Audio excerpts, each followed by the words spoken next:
नमस्कार. आता आपण पाहत आहोत गणेश पुराण क्रीडाखंड.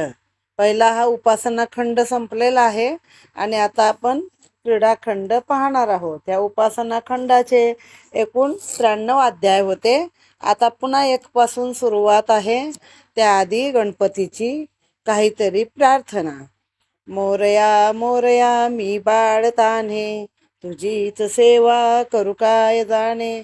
अन्याय माझे पोट्यान पोटी, मोरेश्वरा बा तू घाल पोटी. गणपती बाप्पा मोरया, जय जय रघुवीर समर्थ. आता हा क्रीडाखंड आहे. पहिला अध्याय आहे रुद्रकेतूची कथा. शौनकादी ऋषी सुतास म्हणाले, आपण गजाननाच्या ज्या कथा आम्हास सांगितल्या त्या ऐकून आम्हास आनंद झाला आहे. तरी आणखीन काही कथा आपण आम्हास सांगाव्या. सूत म्हणाले, मी तुम्हाला उपासना खंड सांगितला. आता यापुढे गजाननाची क्रीडा सांगतो. गजाननाने अनेक दैत्यांचा वध करून व साधू संत व ब्राह्मण यांचा सांभाळ केल्याच्या या कथा आहेत. मी पूर्वी विष्णुमुखाने हे गजानन आख्यान ऐकले, ते मी तुम्हास सांगतो. प्रत्येक युगामध्ये गजाननाने निरनिराळी नावे आणि वाहने याचा स्वीकार करून दैत्यांचा नाश केलेला आहे. कृतयुगात त्याचे नाव विनायक असे असून तो सिंहावर आरूढ झालेला आहे. त्रेतायुगात तो मयुरावर आरूढ झाला आहे आणि त्याचे नाव मयुरेश्वर असे धारण केले आहे. द्वापार युगात गजानन हे नाव असून तो मूषकावर आरूढ झालेला आहे. धूम्रवर्ण या नावाने त्याने दैत्यांचा नाश केला. पूर्वी अंग देशामध्ये रौद्रकेतू नावाचा एक सदाचारी विद्वान असा ब्राह्मण होऊन गेला. त्याची शारदा नावाची पत्नी होती. तिच्यासारखी लावण्यवती स्त्री साऱ्या त्रिभुवनात नव्हती. कालांतराने ती गरोदर राहिली तेव्हा तिची अंगकांती अतिशय तेजस्वी दिसू लागली. पतीने तिचे सर्व डोहाळे पुरविले, परंतु तिला एक जुळे झाले. हे दोनही पुत्र अतिशय सुंदर होते. ते पाहून रुद्रकेतूला फार आनंद झाला. त्याने ब्राह्मणांना बोलवून त्या पुत्रांचे जातकर्मादी संस्कार केले. त्यांची नावे देवांतक आणि नरांतक असे ठेवले. हळूहळू ही बालके मोठी होऊ लागली. तशी ती फारच सुंदर दिसू लागली. त्यांच्या सौंदर्याची कीर्ती ऐकून ती सर्वदूर पसरली असल्यामुळे एकदा नारद मुनी त्या ब्राह्मणाच्या घरी आले. त्याला म्हणाले, तुझ्या बालकांना पाहण्यासाठी मी येथे मुद्दाम आलो आहे. आत्ताच त्यांच्या सौंदर्याची आणि त्यांची एवढी कीर्ती आहे, तर पुढे त्यांच्या प्रसिद्धीला त्रिभुवन देखील पुरायचे नाही असे मला वाटते. नारदांचे हे बोलणे ऐकून तो ब्राह्मण त्यांना म्हणाला, आपल्या आशीर्वादाने हे दोघे आयुष्यमान होत. हे पराक्रमी आणि शत्रूला जिंकण्यास समर्थ होतील असा एखादा उपाय या माझ्या पुत्रांना कृपा करून सांगावा. आणि मग ते दोघांचे पुत्र प्रेम पाहून नारदाने त्या बालकांना पंचाक्षरी विद्येचा उपदेश करून भगवान शंकराची तपश्चर्या करण्यास सांगितली आहे. आता रावणाचे पुत्र पण नरांतक आणि देवांतक नावाचे दोन आहेत. रामायणामध्ये त्यांचा उल्लेख आहे. आता अध्याय दुसरा. देवांतक आणि नरांतक याला वर मिळाले. नारदाने तपश्चर्या करण्यास सांगितल्यावर त्या दोघांनी आपल्या पित्याची आज्ञा घेतली व ते दोघे अरण्यात गेले. तिथे येऊन त्यांनी एका पायावरच्या अंगठ्यावर उभे राहून पंचाक्षरी विद्येचा जप केला. तेव्हा भगवान शंकर त्यांच्या समोर प्रगट झाले आणि त्यांना वर मागा अशी आज्ञा केली. ते ऐकून दोघे शंकरास म्हणाले, हे प्रभो, देव, मनुष्य, यक्ष, इंद्र, पिशाच, दानव, सर्प, गंधर्व, मानव या सर्वांपासून दिवसा आणि रात्री आम्हाला मृत्यूचे भय नसावे आणि त्रैलोक्याचे राज्य आम्हास मिळून तुझ्या चरणी आमची भक्ती घडावी. म्हणजे यांना एकदा वर मिळाले की हे सगळे राक्षसासारखे वागतात म्हणून त्यांना राक्षस म्हटलं आहे. बघा, खरे ब्राह्मण पुत्र आहे ते. परंतु ते ऐकून शंकराने तथास्तु म्हणून त्यांना मस्तकावरती हात ठेवला. असा वर प्राप्त झाल्यावर त्या दोघांनी आपली तपश्चर्या संपवून ते आपल्या घरी आले. त्यांनी मातापित्यांना नमस्कार करून आपणास शंकराची वरप्राप्ती झाली आहे. आपली तपश्चर्या संपवून ते दोघे घरी परत आले व त्यांनी मातापित्यांना नमस्कार करून आपणास शंकराची वरप्राप्ती झाली आहे असे सांगितले. ते ऐकून मातापित्यांना खूप आनंद झाला आणि त्यांनी आपल्या पुत्रांना मंगल स्नान घालून तपश्चर्येच्या सांगतेसाठी एक मोठे ब्राह्मण भोजन घालून आणि इतर लोकांना देखील जेवण घालून सर्वांना संतुष्ट केले आणि त्यांचे आशीर्वाद घेतले. येथे हा अध्याय समाप्त झालेला आहे. आता अध्याय 3 आहे देवांतकाचा पराक्रम. एके दिवशी देवांतक नरांतकाला म्हणाला, शंकराच्या प्रसादाने मी स्वर्गलोक जिंकेन, तू पाताळ आणि मृत्यूलोक जिंक. असा विचार ठरवून दोघे शुभ दिवस पाहून त्रैलोक्य जिंकावयास निघाले. देवांतकाने आकाशात उड्डाण करून तो इंद्राच्या अमरावतीस आला आणि त्याने तेथील नंदनवन मोडून टाकले. ते पाहून इंद्राचे मोठे मोठे पराक्रमी वीर देवांतकाचे पारिपत्य करण्यास त्याच्यावर धावून गेले, परंतु त्याने एकट्याने इंद्राच्या सर्व वीरांचा पराभव केला. तेव्हा तो स्वतः इंद्र ऐरावतावर बसून तेथे आला व त्याने आपल्या पळणाऱ्या सैनिकांना धीर दिला. नंतर त्याने देवांतकाला ठार करण्यासाठी आपले वज्र फेकले, परंतु देवांतकाला मुळीच इजा न होता उलट त्या वज्राचेच शतखंड तुकडे झालेले पाहून इंद्र त्या युद्धभूमीतून पळत सुटला. त्याबरोबर सर्व देवही पळू लागले. तेव्हा देवांतकाने त्यातील कित्येकांना धरून जमिनीवर आपटले व त्यांचा प्राण घेतला. हा प्रत्यक्ष प्रलयच प्रगट झाला आहे असे इंद्रासह सर्व देवांना वाटले व ते स्वर्गलोकातून पळत सुटले. ते पाहून देवांतकास मोठा आनंद झाला व तो मोठ्या आयटीने इंद्राच्या सिंहासनावर जाऊन बसला. म्हणजे वर मिळालं की काही करायचं. हे वर्तमान पाताळातील लोकांना संपताच ते सर्व एकत्र होऊन स्वर्गात आले व त्यांनी देवांतकाला स्वर्गीय राजाचा राज्याभिषेक केला. म्हणजे पाताळात जे दैत्य लपलेले होते त्यांना कळलं की ह्यानं आता स्वर्ग जिंकलेला आहे, तर तो वर आले आणि त्यांनी स्वर्गात जाऊन त्याला इंद्राच्या सिंहासनावर बसून त्याचा अभिषेक केलेला आहे. नंतर त्या दैत्यास बरोबर घेऊन तो ब्रह्मलोकात गेला. तेव्हा ब्रह्मदेव त्यास पाहून म्हणजे ब्रह्मलोकात गेल्यावर ब्रह्मदेव पण पळत सुटला. आपले लोक सोडून सगळे पळत सुटलेले आहेत.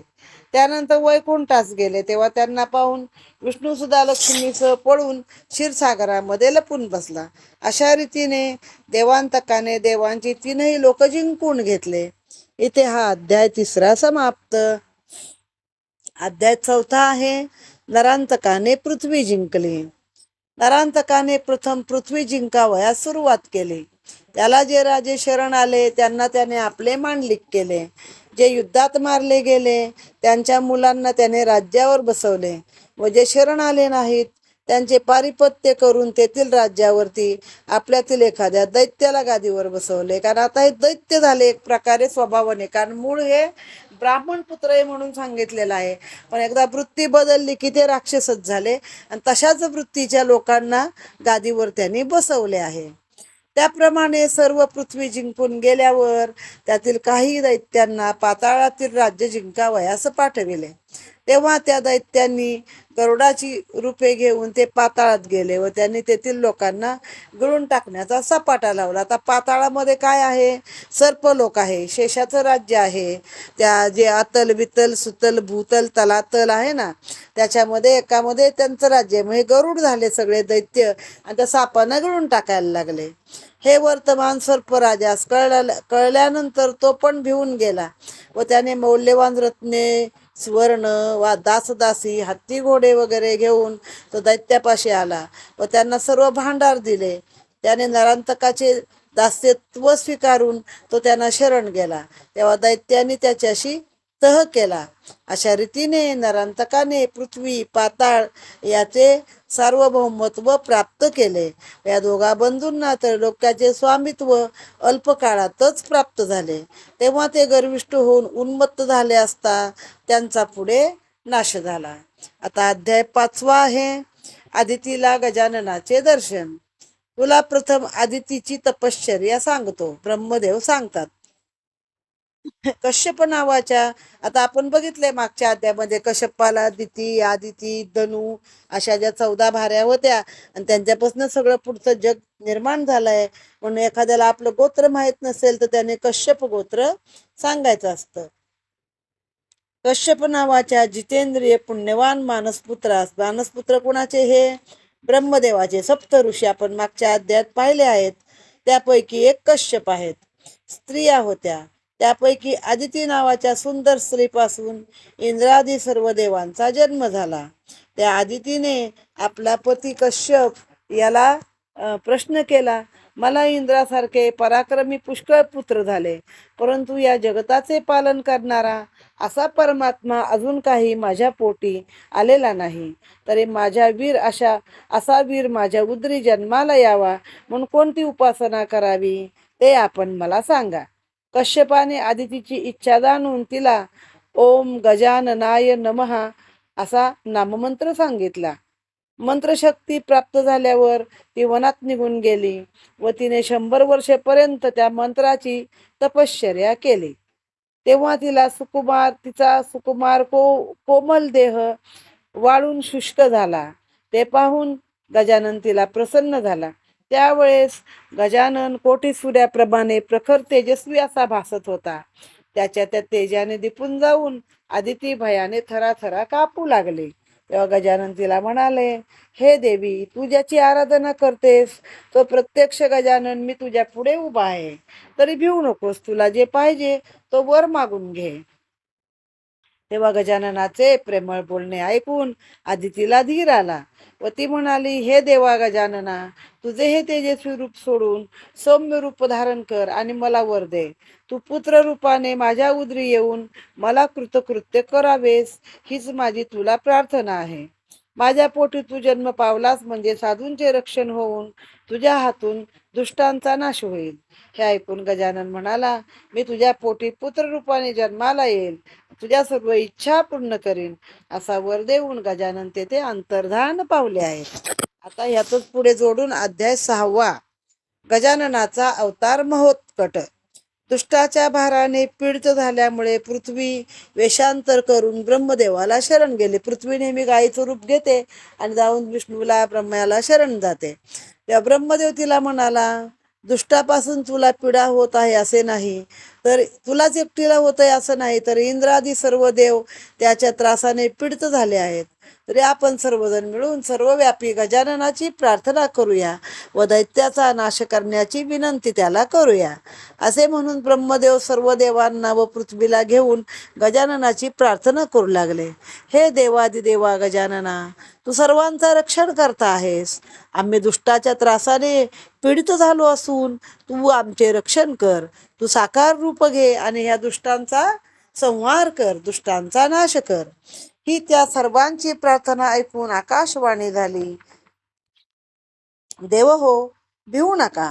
श्री गजानन लवकरच कश्यपाच्या घरी अवतार घेईल आणि अनेक अद्भुत कृत्ये करून दुष्टांचा संहार करेल. त्यानंतर काही काळ गेल्यावर आदितीच्या उदरी गर्भसंभव झाला व 9 मास पूर्ण झाल्यावर तिला एक दिव्य तेजस्वी असा पुत्र झाला. त्याच्या तेजाने सर्वांचे डोळे दिपले. तरी कश्यपाने आणि आदितीने मोठ्या कष्टाने आपले डोळे उघडले व आपल्या त्या तेजस्वी पुत्रास पाहिले. तेव्हा तो बालक आदितीस म्हणाला, तू पूर्वी मोठे तप केले होतेस तेव्हा मी तुला प्रसन्न झालो असता. तुझ्या पोटी मी जन्म घ्यावा असा वर तू मागितला होता. त्या वर पूर्ती करता आज मी प्रत्यक्ष गजानन तुझ्या पोटी जन्माला आलो आहे. ते ऐकून उभयतांना मोठा आनंद झाला. त्यानंतर गजाननाने बालकरूप घेऊन राहावयास सुरुवात केली. त्यानंतर त्याचे जातकादी कर्म करून 12व्या दिवशी त्याचे नाव महोत्कट असे ठेवण्यात आलेले आहे. तिथे हा अध्याय समाप्त झाला आहे. आता अध्याय 7 पाहूया. पहिला चमत्कार. कश्यपाच्या घरी श्री गजाननाने अवतार घेतल्यानंतर असे समजल्यावर वसिष्ठ आदी मोठे ऋषी त्याच्या दर्शनास येऊन गेले. त्यानंतर एके दिवशी कश्यप ऋषी स्नानास नदीवर गेले असता अदिती त्यांच्या होम हवनाची आणि द्रव्याची सिद्धता करण्यात दंग होती.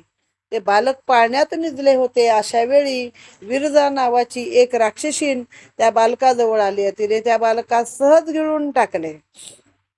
तिच्या पोटात भयंकर शूळ उठला व ती जमिनीवर गडबडा लोळू लागली. तेव्हा गजानन तिच्या पोटात मोठा मोठा होत गेला व तिचे पोट चिरून बाहेर आला. त्याबरोबर एक मोठी किंकाळी फोडून ती राक्षसी गतप्राण झाली आणि गजाननाच्या कृपेने मोक्षास गेली. आधी ती हातातील कामे संपवून बाहेर आली. पाहते तर बालक जागेवर नाही. शेजारी गेले असेल म्हणून तिने इकडे तिकडे शोधाशोध केली, परंतु ते रस्त्यावर चारकोस पसरलेल्या राक्षसींच्या छातीवर आपले मूल खेळत आहे हे पाहून ती भ्याली व तिने तिच्याकडे पाहून जेव्हा ती मोहत्कट हसू लागला तेव्हा तिने त्याला उचलून आपल्या कडेवर घेतले. कश्यप घरी आल्यावर तिने सर्व हकीकत सांगितली. ते ऐकून परमेश्वराने आता पृथ्वीवर दुष्टांचा भार कमी करण्यास सुरुवात केली आहे असे कश्यप म्हणाले व ते जाणून त्या बालकाचे शांती वगैरे संस्कार केले.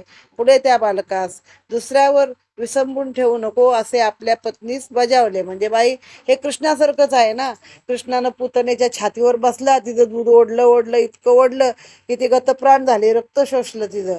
आणि मग ती धाडकन एवढा मोठा राक्षसाचा देह पडला त्यांच्या माझघरात की तो कापून बाहेर काढावा लागला.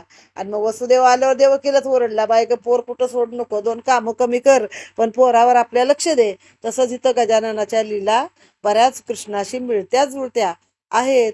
असे आपण एकूण गजानना क्रीड या खंडाचे 7 अध्याय आता इथपर्यंत पाहिलेले आहेत. ओम गम गणपतये नमः.